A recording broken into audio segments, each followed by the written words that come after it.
Boa noite, pessoal. Boa noite, Kátia Freire. Boa noite, Cíntia. Boa noite, Carlos Eduardo. Deus abençoe. Carlos Pirro.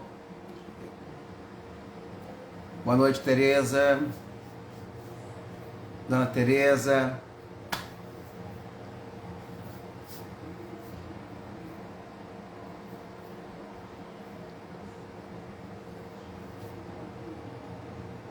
Boa noite, Eliane.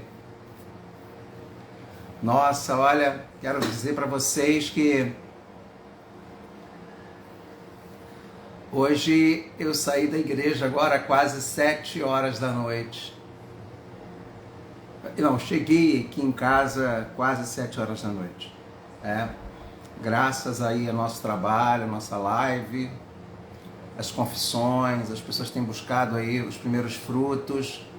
Nós estamos sentindo, buscado a cura interior, isso é muito bom. Só pelas confissões de hoje, eu quero dizer que já valeu a pena, sabe? Eu atendi hoje uma confissão de quase mais de 3 horas. Nath Lemos, boa noite. E para mim é uma satisfação muito grande.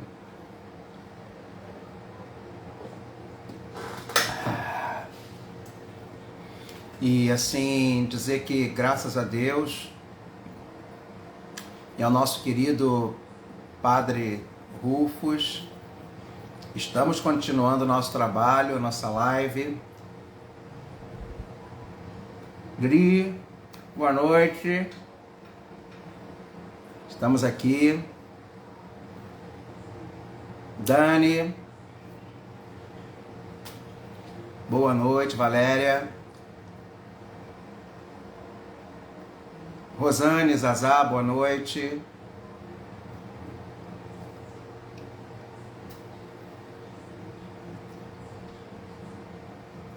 Ari. Quanto tempo, hein, André? Boa noite, Dani. Pessoal que está aí entrando. Será que Janete vem hoje? Ó, que legal, que bom, hein, Kátia Freire? Vamos colocar a Ari, peraí.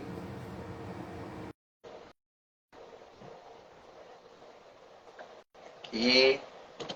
Pronto. Beatriz Nunes, o pessoal está chegando. Nosso encontro aí de todos os dias.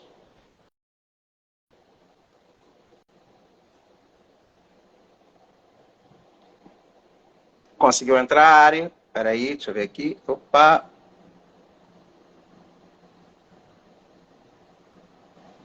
Ah, chegou. Boa Boa noite. noite. Sua bênção, padre. Olha só o pessoal aqui falando. Boa noite. Começou o dever de casa. Muito bem. Hoje já teve uma pessoa que levou uma planilha, uma lista. Foram 3 horas. Não vou contar quem é. 3 horas. 3 horas. Mas eu gostei. 3. Eu cheguei quase 7 horas agora em casa. Essa saiu. Posso te falar? Só isso já me fez dizer que tudo isso vale a pena, sabe? O trabalho, os frutos que estamos aí conseguindo. É exatamente o caderno, ó. E foi muito interessante porque eu pude fazer o processo quase que todo hoje, inclusive de queimar. Carson, parabéns, está fazendo aniversário hoje, Carson. Muitas felicidades. E assim, hoje, inclusive, fizemos o processo de queimar. Que legal. Depois de 3 horas, e foi muito interessante. A gente vê, né, o quanto aquele encontro de ontem, ele é muito real, sabe? Aquela questão que nós colocamos dos ancestrais. sabe? É muito real. E assim, vai preparando, pessoal, sem pressa, vai preparando a sua lista, a sua planilha, escrevendo o seu caderno, lembrando. Hoje também eu atendi uma Podem pessoa que guardar veio. para o nosso encontro final. Pode, Nosso acampamento de exatamente. cura. Leva essa carta aí, ó. Uhum. Esse testamento. Boa noite, Cristina. Cara, eu achei muito interessante que quando eu fiz o meu, o padre Jonas, coitado, dormia. Mas depois, sabe que eu levei anos para entender? Porque ele acordava assim e falava, continua, meu filho, continua, continua, continua. Porque não se tratava dele, se tratava da minha confissão. Sim. Não se tratava dele ouvir, mas se Ele tratava de eu ouvir, falar. é verdade. Entendeu? E aí eu fiz esse processo de queimar os papéis, né? Obviamente, né, a gente não diz nada, mas assim, é fruto já desse trabalho aqui da nossa live. Eu também atendi hoje uma pessoa, até a Janete me ajudou, que veio de Nova Iguaçu. Veio também de Nova Iguaçu, né? E aí a gente tem feito trabalho de cura interior, de busca dos pontos realmente, né? E isso é muito interessante. Boa noite, Bárbara. Boa noite, Marli. Aí, Janete, para mim hoje. Parece uma terapia. Aí eu falei assim, a ideia do Padre Rufus é bem isso, sabe? Parece mesmo. Eu chamo de terapia alternativa, né? É bem uma terapia alternativa. É porque Aí, Janete. e você vê que Fala. depende muito da pessoa mesmo. Né? Isso que você falou do Padre Jonas, né? Que deixa a palavra, fala, porque a pessoa tem que se investigar, né? Refletir lá atrás, porque não é a gente que faz a obra acontecer, né? A pessoa, com a ajuda do Espírito Santo, vai conseguir investigando e entendendo onde estão esses pontos. Eu acho importante deixar claro uma coisa, né? É muito importante fazer o trabalho da árvore genealógica, mas eu acho que a árvore genealógica, gente, pode ser que eu esteja errado, é um segundo momento. Você tem que primeiro fazer o processo com você. Isso. Para você aí sim passar para a sua árvore genealógica. Então, agora você começar com o seu caderno e pedir o Espírito Santo, realmente, de Deus, luz para que você possa, obviamente, vir trazendo à tona. E, gente, eu vou repetir, pode ser coisas assim, a imagem que me veio foi um passarinho vermelho. Um dia desses, eu tive um sonho muito louco. Eu lembrei o sonho e comecei a escrever. Né? Eu sei, é só um sonho, mas o sonho ele pode trazer à tona imagens que me trazem. Por exemplo, eu sonhei bastante com formigas, né? Sonhei com água do mar, eu nadando. Então, e pedi realmente ao Espírito Santo o esclarecimento para que a gente possa discernir. Eu me lembro que teve uma senhora que ela começou a lista pedindo ao Espírito Santo, rezou o terço, e isso aí, é isso aí. A gente vai ficando mais leve. Você sabe que quando eu escrevi à mão, eu emagreci 4 quilos. Literalmente. Eu fui tirando de dentro de mim. E foi saindo além das coisas que estavam aqui dentro, ia saindo de mim os pontos de ansiedade. E eu saindo aqueles pontos que me causavam fome, causavam medo, sabe? E eu me lembro que a pessoa hoje, eu falava com a pessoa, não da confissão, a outra. Sim. E ela dizia, eu não lembro de nada. Eu não consigo lembrar. Aí eu ia perguntando sobre os 4 pontos, né? Os sentimentos de rejeição, os sentimentos de culpa, os medos e os complexos de inferioridade. E aí ela falava, mas você se sentiu assim, rejeitada? A pessoa, sim. Sim. Como? Não lembro. Você se sentiu culpada? Ah, sim, me lembro, sim. Mas sente? Lembro. Então, agora você tem que começar esse trabalho. Existe ali dentro o ponto. Né? E agora começa a vir esse aspecto do trabalho na oração. Isso que você falou, eu acho que a gente podemos dizer que segue-se uma linha, né? Uhum. Nesses aspectos, eu preciso investigar no meu passado o que eu me lembro, né? O que vem à minha memória que me causou dor e sofrimento. Identifiquei.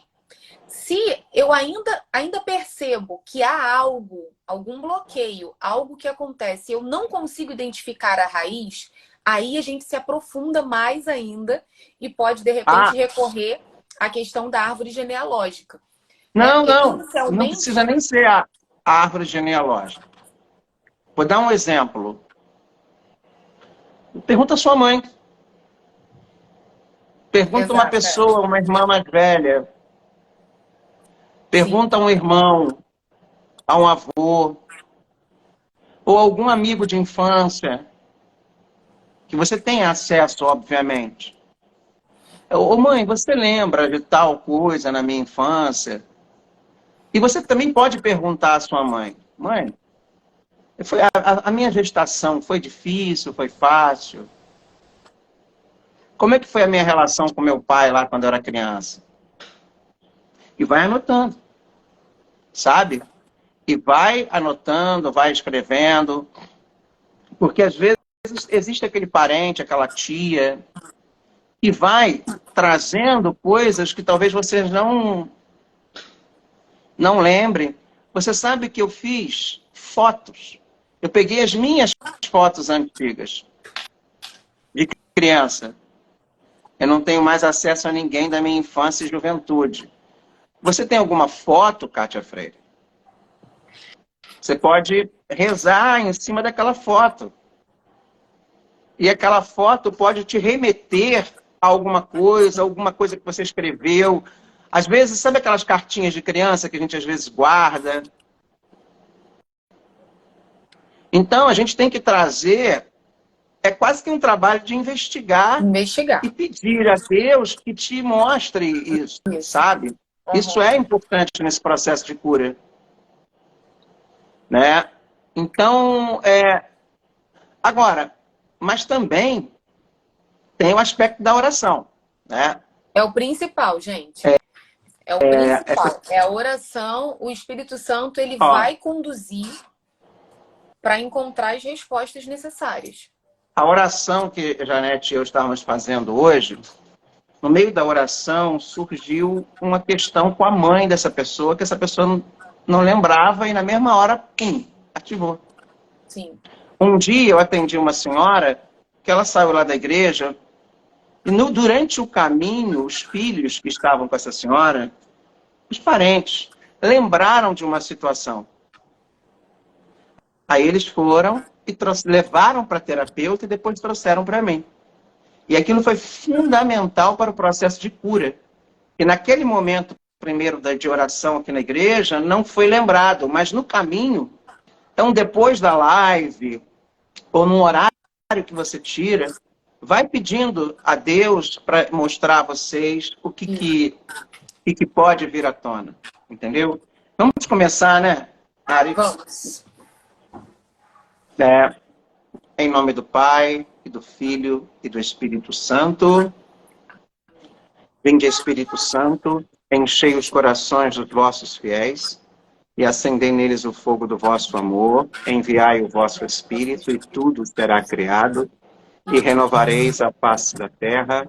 Oremos, Deus, que instruístes os corações dos vossos fiéis, com a luz do Espírito Santo, fazer que apreciemos retamente todas as coisas, segundo o mesmo Espírito, e gozemos sempre da sua consolação.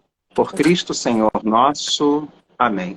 Maria, sede da sabedoria, rogai por nós. Estamos reunidos aqui em nome do Pai, do Filho e do Espírito Santo. Amém. Hoje, conseguiu? Achou o Tinder? Tinder, não. Não, não é Tinder. Tinder é negócio do... Ih, meu Deus do céu. Você sabe por que eu estava pensando em Tinder? Sabe por que eu estava pensando?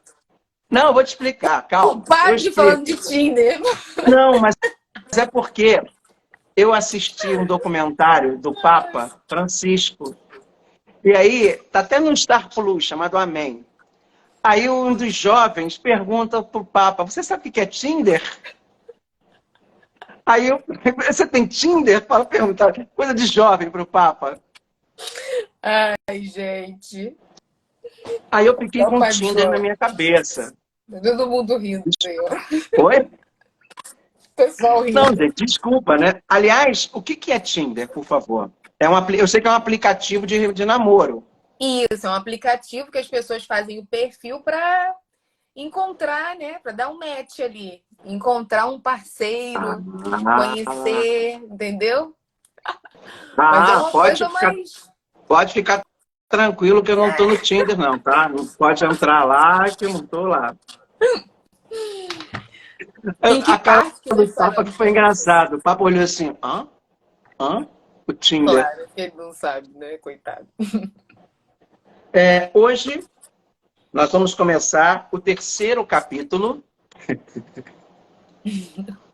Recebendo o perdão e a cura de Jesus.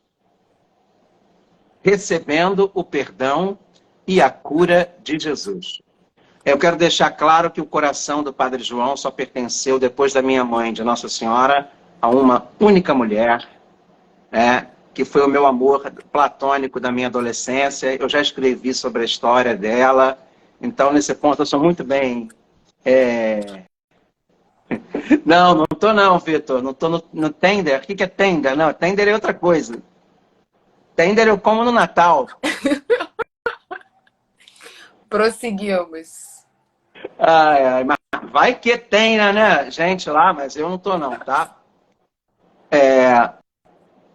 Eu não gosto de, assim, me relacionar em redes sociais, assim, não, gente. Eu tenho muito cuidado com isso.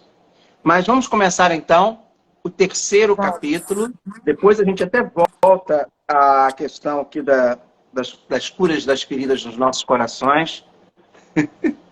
Tá? Então começa aí, vai, Ariadne. Hoje você vai ler. Vamos lá.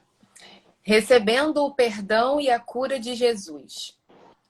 Nas palavras de São Paulo, o cristianismo é uma religião de paz. Somente se houver paz no coração humano é que existirá entre as nações. É que esta existirá entre as nações. A paz interior só vem com uma profunda experiência da cura interior, realizada pelo Senhor. Marquem, atenção, marquem essa frase. A paz interior só vem com uma profunda experiência de cura interior. Da cura interior. Realizada pelo Senhor. Pelo Senhor. É isso. Nas palavras de São Paulo, o cristianismo é uma religião do amor. Não somente amor em direção a Deus, mas em direção aos irmãos. No mundo de hoje há muito ódio. Se não existe amor no seu coração, você não pode se considerar cristão. Basta lembrar 1 Coríntios, capítulo 13. Né? O hino à caridade, ao amor. Tá? Então, tem gente que tem uma interpretação completamente equivocada de São Paulo, como a da lei. Mas, na verdade, ele fala também aos Gálatas, se não me falha a memória, sobre a graça. Né? E aí tem a ver com o amor. Então, aquela que a língua, como é que é? O amor é paciente, é compassivo, é bem amor aos irmãos.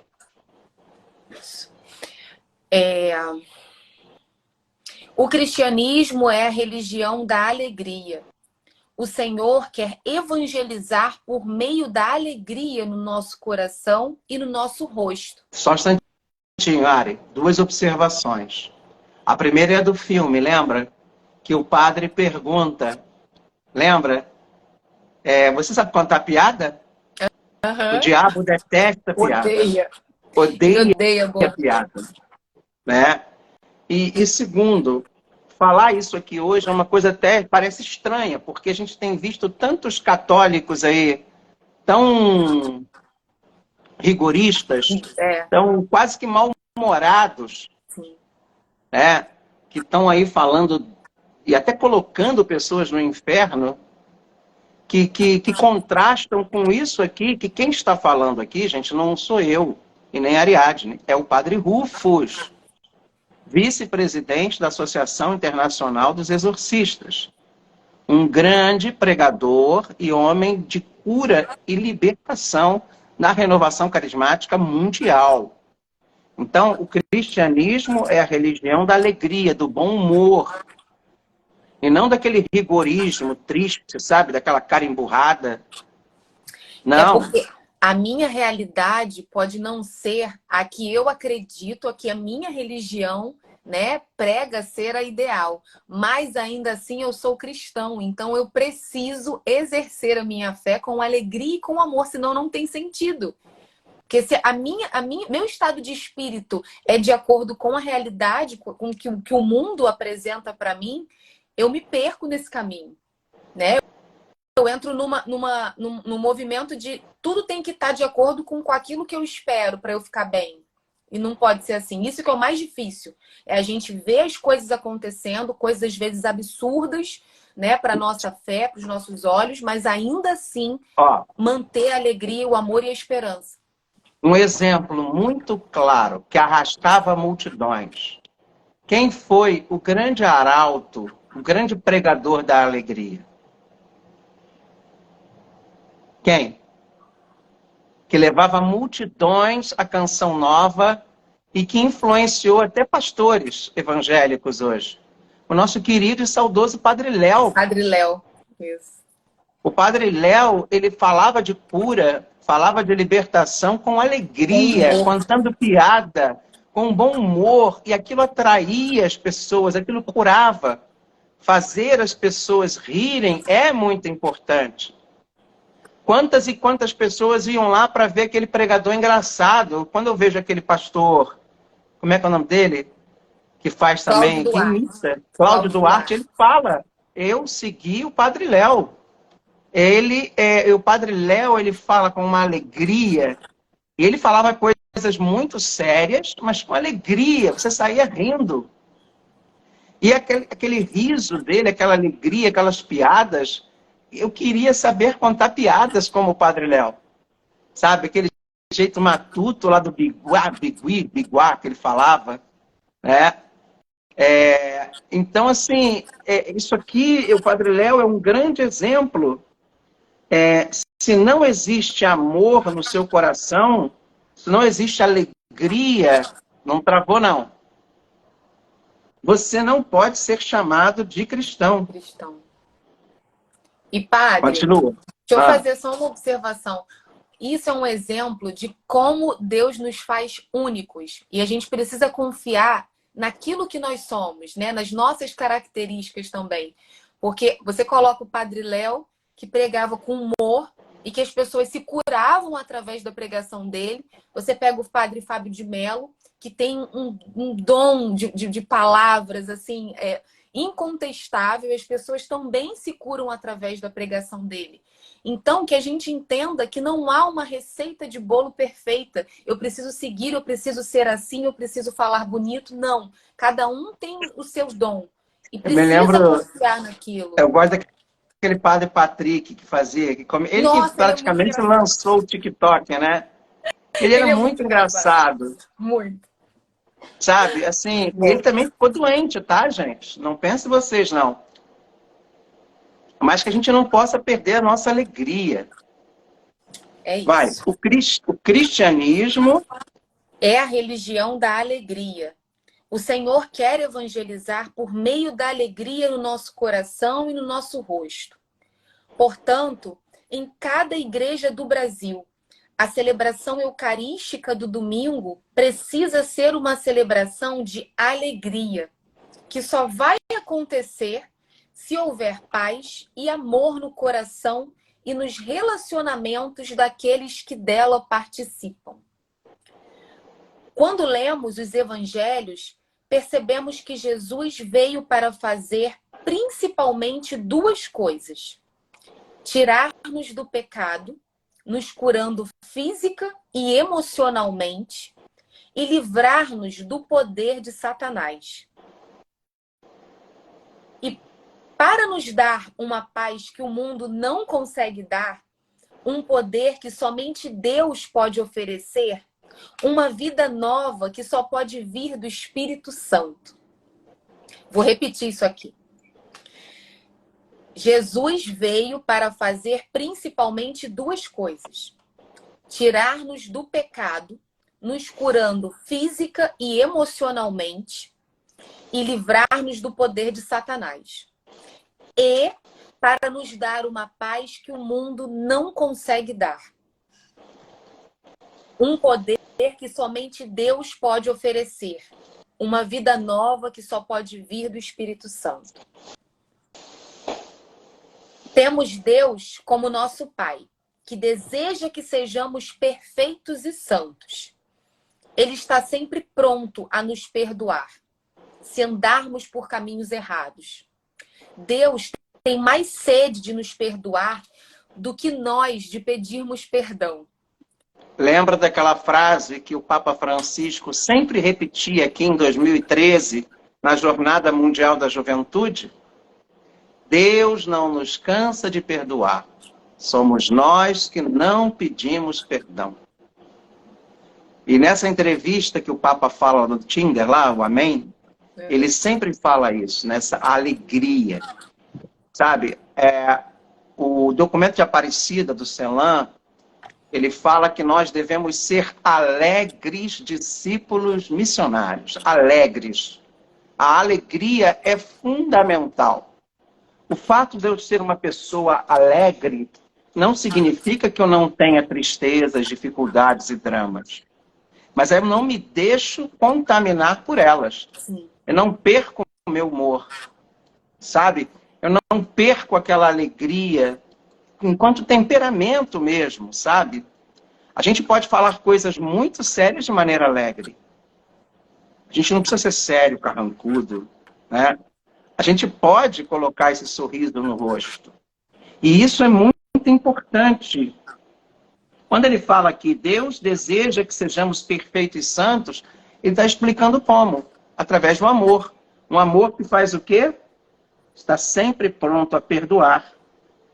Mesmo se andarmos por caminhos errados. Deus tem sede de nos perdoar. Mais até que pedirmos perdão. Então, não fica preso na sua culpa. Na tristeza. Peça a Jesus para te tirar essa azedume dessa culpa. Se é para perdoar, Jesus perdoa perfeitamente, gente. Jesus não perdoa pela metade. E você se perdoe. Seja alegre. Alegrai-vos sempre no Senhor, já dizia São Paulo. Alegrai-vos no Senhor. Deixa eu falar uma coisa sobre essa questão das emoções, né? Que a gente acabou entrando. Puxando também um pouco para a psicologia positiva. Hoje, a gente precisa ter um cuidado que existe muito uma positividade tóxica, né? Uma felicidade tóxica, que usam esse termo. Como se a gente fosse obrigado a estar sempre feliz e a fingir que está tudo bem sempre. Entendam que a diferença que há nisso. O que Jesus coloca e o que a ciência também coloca é que nós vamos passar por momentos difíceis, por momentos tristes, vamos sentir todas as emoções, porque somos humanos. A raiva, a tristeza vai passar pela gente. Mas o que a gente precisa é aprender a gerenciá-las. É aprender a compreender que aquilo é um momento, aquilo não me define. E eu consigo eu preciso buscar o controle das minhas emoções. Então, se eu passo por uma situação que me tira um pouco do sério, que me estressa, eu vou sentir naquele momento e depois daquilo, identificando o que eu estou sentindo, eu vou fazer algo para sair daquela emoção e acessar uma outra, mais positiva e me sentir melhor. Então, é isso que Jesus traz, né, quando fala da alegria, que eu não vou permanecer naquilo que aquela situação adversa me trouxe. Eu vou ter o autocontrole de sair daquilo e voltar para o estado que eu me sinto bem, que é o estado da alegria, tá? Agora, é importante também, não sei se isso aí tem a ver com a psicologia positiva, ou não sei, aí você vai me explicar. Ou se é essa positividade tóxica, né? Mas assim, eu aprendi que nós não podemos nos deixar arrastar pela tristeza.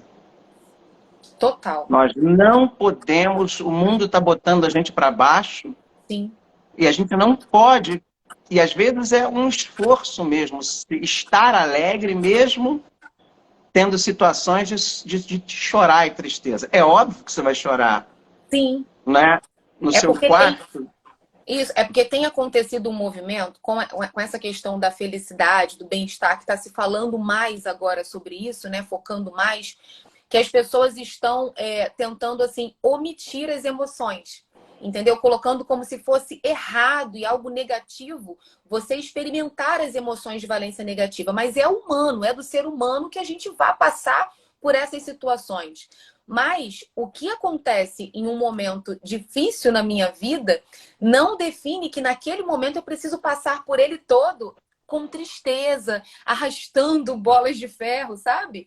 Eu preciso ter o gerenciamento dessas emoções, né? Então, existe a inteligência emocional hoje que é muito falada, né? Que dá a gente essa capacidade realmente da gente identificar aquilo que nos aconteceu, entender até onde temos acesso para resolver e não permanecer naquela tristeza, naquela raiva, naquele rancor. É passar por aquilo que é uma realidade, eu preciso aceitar, né? Mas passar com alegria, com positividade, com esperança, entendeu? Não perdendo a esperança. É eu não me deixar levar para aquelas adversidades que vão aparecendo, surgindo. Eu é que tenho o controle. Eu assumo esse controle. Eu me lembro muito da Luzia Santiago, lá na Canção Nova. Ela sempre falava assim, Padre João, o problema é nosso, mas a cara é do povo. É do povo. O problema Cheio de é problema em nosso. casa, cheio de boleto para pagar. Mas tô aqui. Você imagina, É mais né, ou aquela menos pessoa que isso. tem que ficar o tempo todo, senhora, rindo assim. E você tem que, às vezes, o artista, por exemplo, ele tem que encontrar você está mal profissionalmente, interiormente, mas você tem que buscar aquela alegria dentro de você. Sim. E se você tem Cristo, você tem Deus, você pode encontrar nele a razão da sua alegria. É a música, né, que a gente canta aqui quase toda a missa de São Miguel. Deus está aqui nesse momento, e ainda se vier, noites traiçoeiras, se a cruz pesada for, Cristo estará contigo. O mundo pode até fazer você chorar, Mas Deus. mas Deus te quer sorrindo. E E aonde a gente vai encontrar? E é aquilo, padre, em tudo dai graças. Por que em tudo dai graças? Porque tudo que me acontece, tudo que vem a mim, é para uma graça, é para me fazer crescer, é para me fazer evoluir, é para me fazer ir adiante. Então, quando a gente encara as situações que vêm à nossa vida, né, adversidades dessa forma, a gente consegue compreender de uma forma diferente e não ficar, né, aquela murmúria, sabe, daquela tristeza, porque eu consigo enxergar que tudo que vem a mim é para algo que vai me fazer subir um novo degrau. Tudo Avançar. concorre, diz São Paulo, para o bem. Isso. Tudo, sabe? Tudo. E ele vai falar uma coisa aqui muito importante. É por meio do nosso arrependimento que nos abrimos ao perdão divino. Como é possível que esse amor possa nos perdoar e apagar nossos pecados? A resposta cristã é somente uma, por meio da morte de Jesus no Calvário. A reação do mundo hoje diante dos problemas e tantos sofrimentos é fechar os olhos e tentar esquecê-los, usando todos os meios para tirar o sofrimento da nossa vida. Mas a resposta cristã é outra. Ter consciência de que enquanto estamos neste mundo, haverá pecado, maldade, doença, morte. No entanto, com Jesus podemos passar por tudo isso. Ele, por sua morte, veio não somente para nos livrar dessas coisas, mas nos livrar do medo a respeito delas. Vou repetir isso aqui, que isso aqui é importantíssimo. Ele, por sua morte, veio não somente para nos livrar dessas coisas, mas nos livrar do medo a respeito delas. Ou seja, o medo a respeito delas. Elas vão eu estou aqui me lembrando, olha quantas coisas a gente vai lembrando.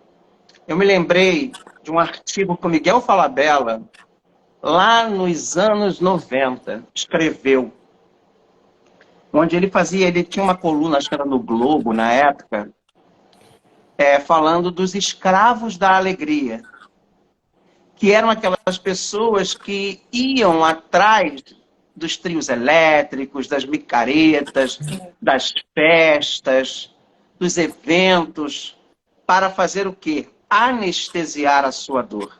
Sim, isso. E aí eu fiquei me lembrando agora aqui dessa escravidão que as pessoas estão. É como se fosse mascarar isso. Os seus problemas. Uma outra coisa que eu me lembrei aqui é a música do Chico Buarque. Isso mesmo. Oi? Era disso que eu estava querendo te dizer, quando eu falei da positividade tóxica, né? Daquela situação que a pessoa ela se cobra de estar sempre ignorando tudo que está acontecendo, né? Não vivendo, né? A realidade. Você já viu, você já leu, você já prestou atenção na letra daquela música do Chico Buarque, A Banda?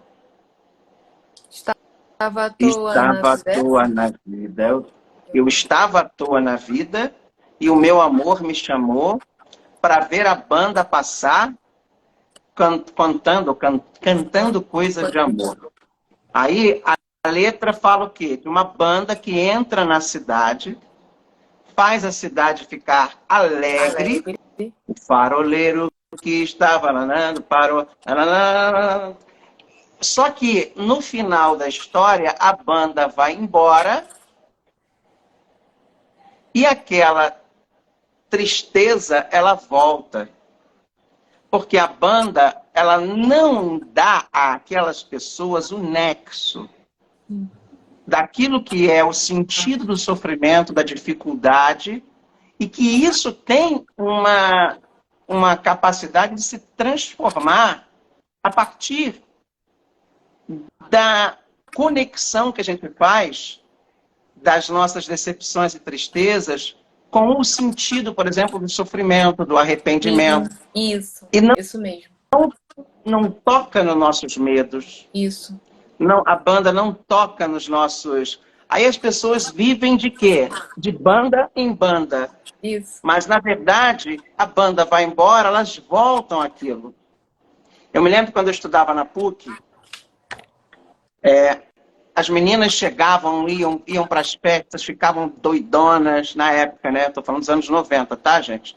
Uhum. A long times ago. E aí ela via na galera lá do grupo que eu participava, da escola de comunidade, que a gente não chegava lá segunda-feira com aquela cara de ressaca, com aquela tristeza para baixo, com aquele sono. Nós chegávamos que parecíamos ter tomado um Red Bull.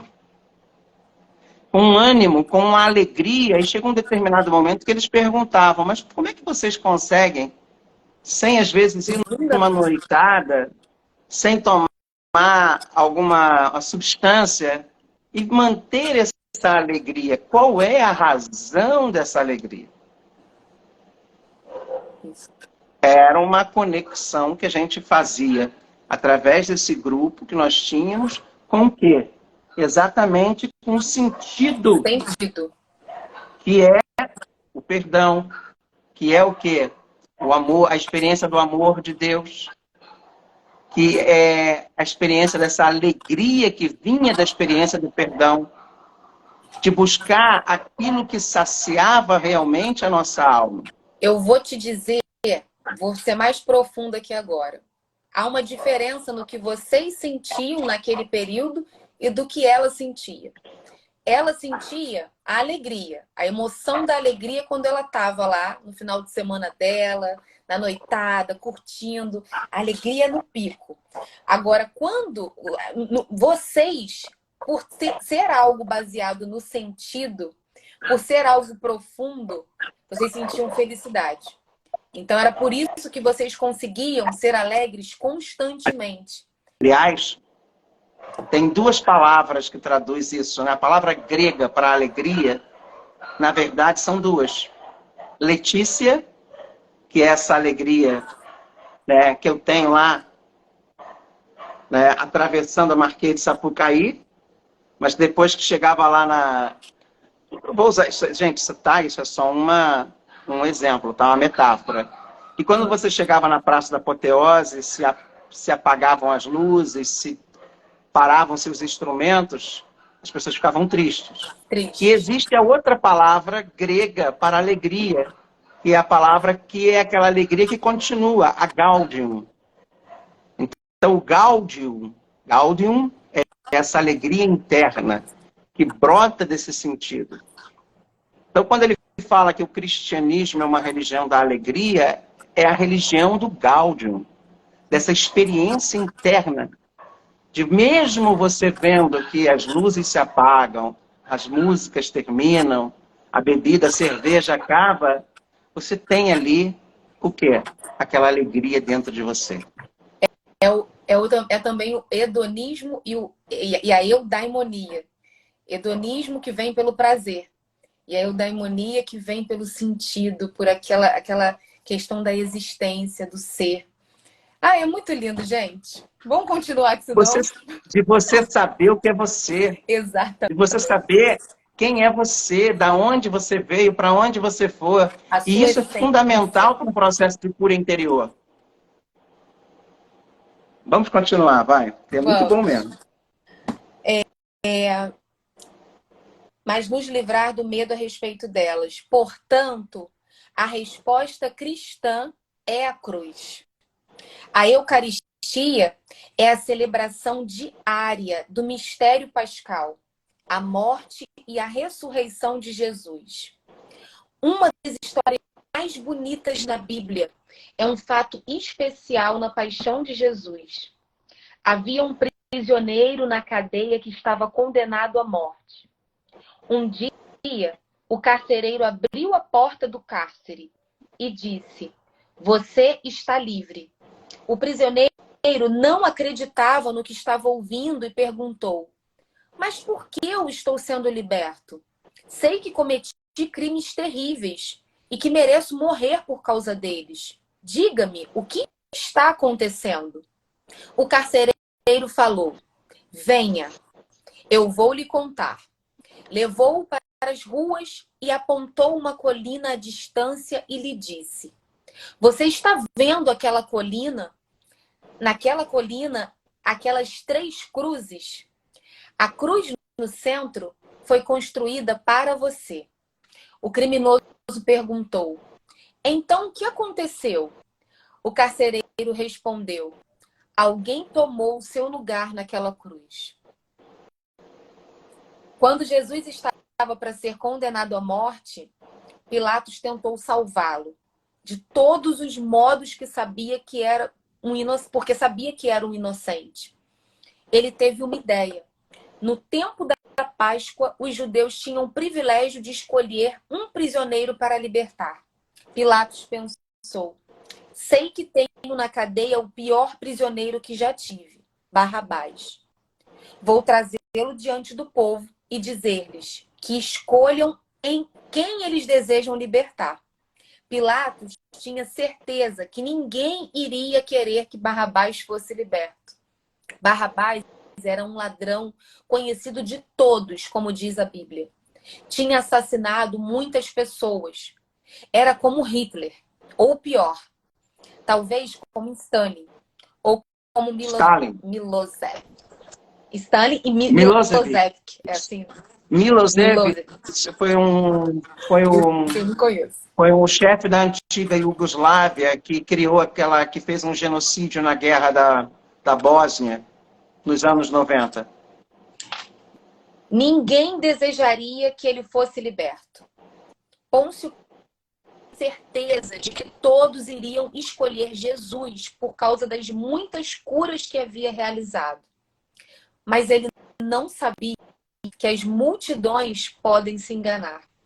Os líderes começaram a pressionar o povo para não deixar Jesus livre e pediram que Barrabás fosse liberto. Jesus foi então levado à morte no lugar dele. Barrabás somos nós. São Paulo diz, todos pecamos. Romanos 3:23. Pecado na Bíblia não é simplesmente fazer coisas erradas. É também não fazer as coisas boas que deveríamos fazer. Pecado significa decepcionar Deus nas expectativas que Ele tem a nosso respeito. São Paulo diz na carta... Isso é muito importante, Ari. Isso é muito importante, porque a gente acha que pecado, né, tem a ver com as profanações que se faz no carnaval, né? Só que a gente esquece que também é pecado aquilo que a gente deveria fazer e não faz. Aquilo que deveria... A gente, às vezes, essas pessoas, por ignorância ou por desconhecimento, elas até tentam ali mostrar uma visão cultural, artística. E às vezes erram. Porém, às vezes nós não olhamos para nós. Para aquilo que a gente também poderia fazer e não faz. Quando eu vi aquela cena lá, que foi muito criticada aí na internet e tal, eu me fiz a seguinte pergunta: quando é que eu faço aquilo ali que aquele diabo estava fazendo com aquele personagem, com o garfo? Sim. Quando é que eu faço isso? Aquilo me levou um exame de consciência, porque as pessoas não fazem mais. As pessoas hoje estão caindo no moralismo de criticar por criticar, mas elas não usam desse momento para você olhar e ter um olhar teológico sobre você. Quando é que eu permito que o inimigo de Deus faça através dos meus pecados aquilo ali? Pega um mandamento: amar a Deus sobre todas as coisas e ao próximo como a ti mesmo. Então, será que eu faço exatamente isso aqui. Será que eu faço? Será que eu amo meu próximo como a mim mesma sempre? A gente às vezes olha o pecado do outro, mas não olha a nossa falta de responsabilidade diante daquilo que Deus tem para nós. Eu tenho feito aquilo que Deus quer? Eu prefiro olhar e criticar o padre que fuma, charuto, a pessoa que tem aquele outro pecado, tem aquele defeito. Às vezes não é nem pecado, é um defeito.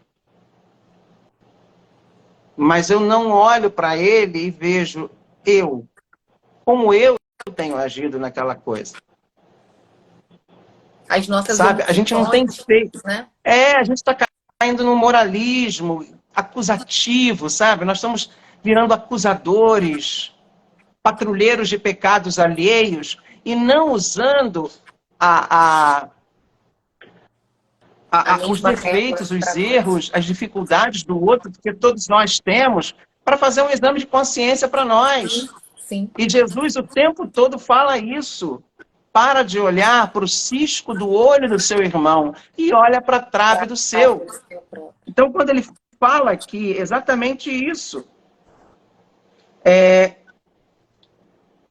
Pôncio Pilatos tinha certeza que todos iam escolher Jesus por causa de muitas... aqui mais... Não, aqui, ó. Peraí. Tá aqui. Pecado significa decepcionar Deus nas expectativas que Ele tem a nosso respeito. A gente esquece disso. A gente não quer olhar e ver se eu estou realmente fazendo aquilo que Deus me pede. Eu prefiro usar o outro como uma espécie de um bode expiatório. Mas isso está muito forte, já reparou isso? Principalmente aqui, ó. É porque alivia as minhas frustrações, sabe? Eu olhar para o outro e enxergar também que ele falha. Então sabe? Dá uma sensação de que, ó, eu não tô tão ruim assim. Tem gente pior do que eu. E isso sabe? É um vício. Isso é o quê? Repete. Isso é horrível, porque acaba se tornando um vício da gente sempre querer enxergar no outro algo pior para eu me sentir um pouco melhor. Quando, na realidade, o que eu tenho que fazer é buscar as minhas curas. É olhar para dentro, buscar a minha cura interior, ao invés de ficar olhando quem tá pior para me sentir um pouco... Isso é muito sério. Por isso que muita gente chega lá diante de um padre e fala, mas o que eu pequei? Eu não tenho, não sei, não tenho pecado. Agora pergunta o que o vizinho fez, sabe? Com certeza. Lembra da historinha do vidro? Que a mulher olhava para a casa da vizinha, ela estendia sempre os lençóis. Essa é sensacional. E ela ficava lá, que vizinha porca, ela não sabe nem lavar o lençol, lá tudo manchado. Todo dia, e o marido quieto. Todo dia, e o marido quieto, falando. Sempre falava. Um dia, ela olhou e falou assim, ué, marido, olha lá, acho que ela ouviu a gente, né? Olha lá como é que tá limpo. Aí o marido fala assim, não, mulher, não é ela não, ela sempre lavou daquele jeito. Fui eu que lavei a nossa janela, que estava sempre suja e manchada. É isso. Sabe? Esse é o problema hoje nosso. A gente acha que não precisa de cura. A gente não acha que a gente tem que fazer essa visão mais interna, internalizar. São Paulo diz na carta aos Romanos, vai. E fica aquilo, eu nunca roubei, nunca matei, então as pessoas nivelam o pecado muito a essas coisas extremas, né? Nunca roubei, nunca matei, nunca fiz mal a ninguém, tá tudo certo. Se fosse só isso. Vamos lá.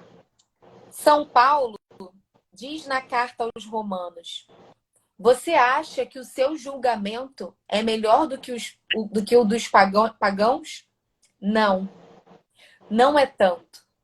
Todos nós, pagãos e judeus, pecamos. Se São Paulo estivesse aqui, faria a seguinte pergunta: você, católico do Brasil, pensa que é melhor do que os hindus da Índia? Não. Não é assim. Todos pecamos. A Bíblia diz que o pagamento do pecado é sempre a morte. Romanos 6:23. Concluindo, todos nós merecíamos a morte física, emocional e espiritual. Mas esse mais é o mais da salvação. Jesus morreu no nosso lugar. Ele tomou sobre si os nossos pecados, nossos sofrimentos, nossas feridas. Jesus não tinha pecado e se tornou pecado para que chegássemos à sua santidade.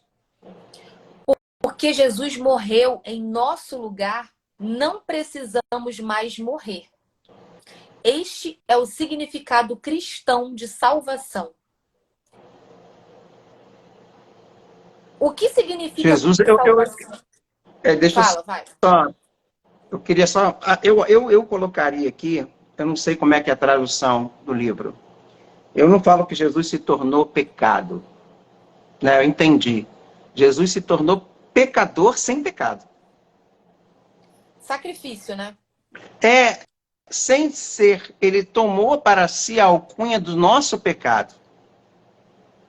Mas o pecado não era dele. Ele se tornou pecador sem pecado. Para a nossa salvação. Eu entendi aqui a tradução, mas eu traduziria assim, sabe? Sim.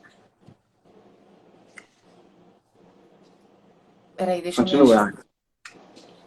Este é o significado cristão de salvação. O que significa salvação em Cristo? É a experiência e a certeza a respeito do perdão dos pecados. Tudo o mais é secundário. Muitos anos atrás, aconteciam casos de assassinatos numa cidade da Índia. E por um ano, a polícia tentou encontrar as causas e os autores daqueles assassinatos. Finalmente, eles identificaram os assassinos.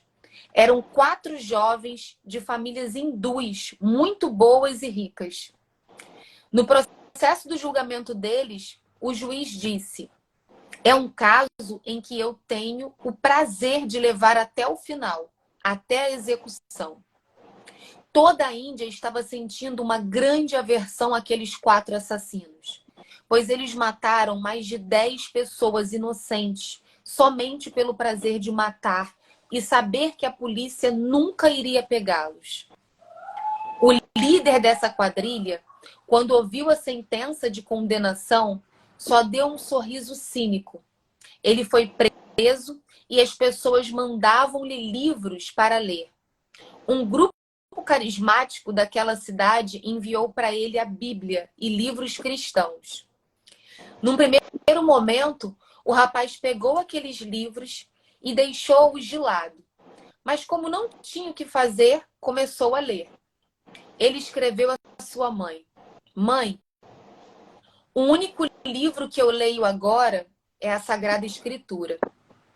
Ao chegar o dia da sua execução, quando foi levado para o enforcamento, o magistrado perguntou-lhe: Você tem um último desejo?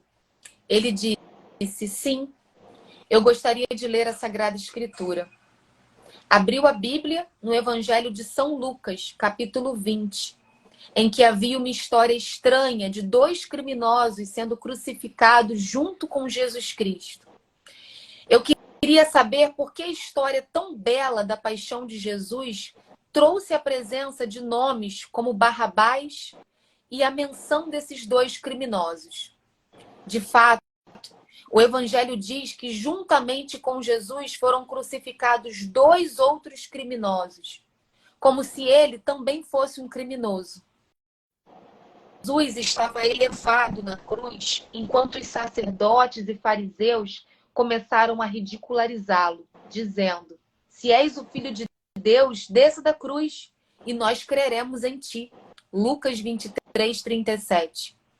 Também as pessoas que estavam passando e os soldados começaram a caçoar dele, dizendo a mesma coisa. Se Jesus tivesse descido da cruz, nós teríamos de ser colocados no lugar dele. Então, o ladrão do lado esquerdo disse a Jesus: Se você é o Filho de Deus, desça da cruz, salve a si mesmo e também nos salve. Lucas 23, 39. Jesus permaneceu em silêncio. Foi a sua última tentação. Ele tinha o poder de livrar-se da cruz, pois havia dito: Eu poderia pedir a meu Pai legiões de anjos. Mateus 26, 53. E ainda assim, eu tenho o poder para dar a minha vida e o poder de tomá-la de volta. João 10, 18. Mas naquele momento, ele não disse nada. Percebendo que Jesus não estava fazendo o que ele queria, o ladrão começou a amaldiçoá-lo. O ladrão que estava do outro lado ouviu tudo isso, virou-se para o outro criminoso e disse: Por que você está abusando deste homem inocente? Se nós estamos morrendo é porque merecemos a morte. Nós somos criminosos. Mas este homem é um inocente. ele não merece morrer. E eu percebo que se ele está morrendo, é por nossa causa. Lucas 23, 40 a 31. Esse ladrão, num grande ato de fé, virou-se para Jesus e disse: Senhor, sei que aos olhos do mundo você está para morrer, mas para mim parece que você está somente começando a viver. Aos olhos do mundo você é um criminoso, mas para mim você parece ser Deus. Aos olhos do mundo você parece ser considerado um homem comum, um carpinteiro, mas para mim você parece ser Deus, o Rei dos Reis, o Senhor dos Senhores. Senhor, não se esqueça de mim. Lembre-se de mim quando entrar no seu reino. Lucas 23, 42. Jesus, com seu coração quebrado por causa dos nossos pecados, cheio de compaixão, disse a esse criminoso: hoje, não amanhã, nem num futuro distante, você vai estar comigo no paraíso. Lucas 23, 43. Aquele criminoso na Índia leu esses 2 versículos no Evangelho de São Lucas, fechou a Bíblia, devolveu-a para o juiz e foi enforcado. Toda a Índia ainda crê que ele foi o pior criminoso daquele país. Mas alguns de nós sabemos que ele está com Jesus no paraíso. Esse episódio na paixão de Jesus não é para ser simplesmente uma história que aconteceu há 2000 anos. Hoje o Senhor nos pergunta: de que lado da cruz você quer estar? Do lado esquerdo, ciente dos nossos problemas e sofrimentos e pedindo a Jesus para tirá-los? Porém, se Jesus não o fizer, talvez comecemos a amaldiçoá-lo. Fui ver uma jovem que estava muito doente. Ela tinha apenas 18 anos, mas infelizmente acabou morrendo. Pertencia a uma família muito religiosa, de comunhão diária. No funeral, quando levavam seu corpo ao cemitério, a mãe começou a ficar histérica, gritar muito alto e a amaldiçoar a Deus. Você pode ficar do lado direito da cruz, saber dos seus problemas e sofrimentos e somente orar ao Senhor. Senhor, sei que a tua vitória será a vitória final da minha vida. Eu só te louvo pelos sofrimentos. Fui ao funeral de outro jovem que participava do grupo de oração. Ele sofria de leucemia e acabou morrendo. Era filho único, mas toda a sua vida ele louvava e cantava ao Senhor. No funeral, eu estava, como todos, acompanhando, cantando e louvando ao Senhor. Os hindus perguntaram aos cristãos na manhã seguinte: fale-nos mais da sua religião que possui tanta alegria, até mesmo no funeral. Deve ter alguma coisa boa nela. Os padres da paróquia, que eram contra a renovação, quando viram a alegria e o louvor nesse funeral, falavam sobre isso em todas as missas dos dias seguintes. E muitos deles entraram para a renovação.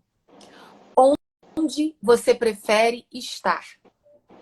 Do lado esquerdo da cruz de Jesus, sabendo dos seus problemas e sofrimentos, e se nada acontece, amaldiçoando a Deus?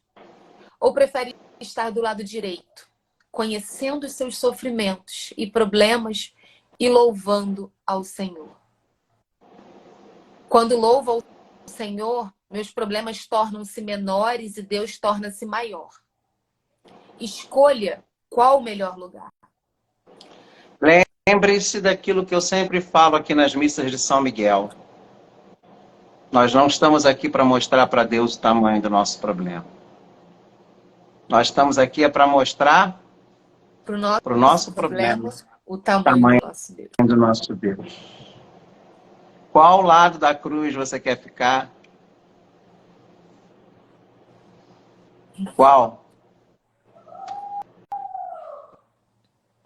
A maior cura que recebemos é a espiritual, que acontece quando experimentamos o amor de Deus por nós, quando nos arrependemos e voltamos ao Pai.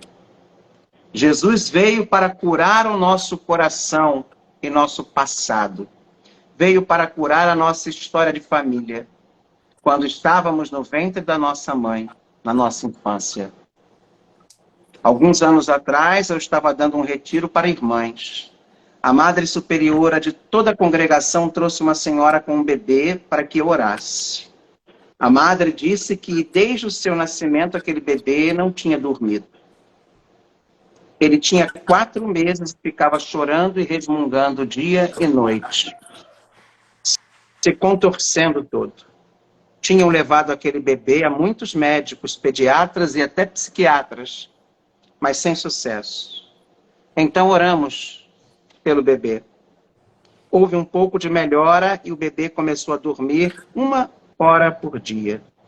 Depois a madre se lembrou que a mulher tinha lhe dito que durante a gravidez daquela criança tinha tido um susto muito grande. Pedi para chamar essa família. No último dia daquele retiro, os pais vieram com o bebê. Pedi que uma das irmãs segurasse a criança e coloquei a mãe no centro daquelas 80 freiras que estavam fazendo o retiro. Disse às irmãs o susto que a mãe teve na gravidez e que iríamos rezar para que o bebê, rezar para o bebê, mas através da mãe. Quando começamos a rezar por ela, o bebê parou imediatamente de chorar e resmungar.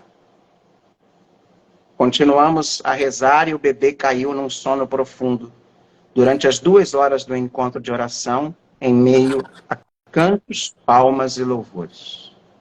Pensei que, como todo aquele barulho, o bebê iria acordar e começar a chorar e resmungar. Mas o bebê estava tranquilo. Dormindo. Eles me escreveram 2 semanas mais tarde, dizendo que, a partir daquele momento, o bebê ficava dormindo quase o dia inteiro. E também durante a noite. A orar pelos bebês no ventre de suas mães e rezar por nós e pelas pessoas, retrospectivamente, desde quando estávamos no ventre de nossas mães, coisas maravilhosas podem acontecer. Olha isso, gente. Quanta coisa nós precisamos resgatar lá da nossa gravidez.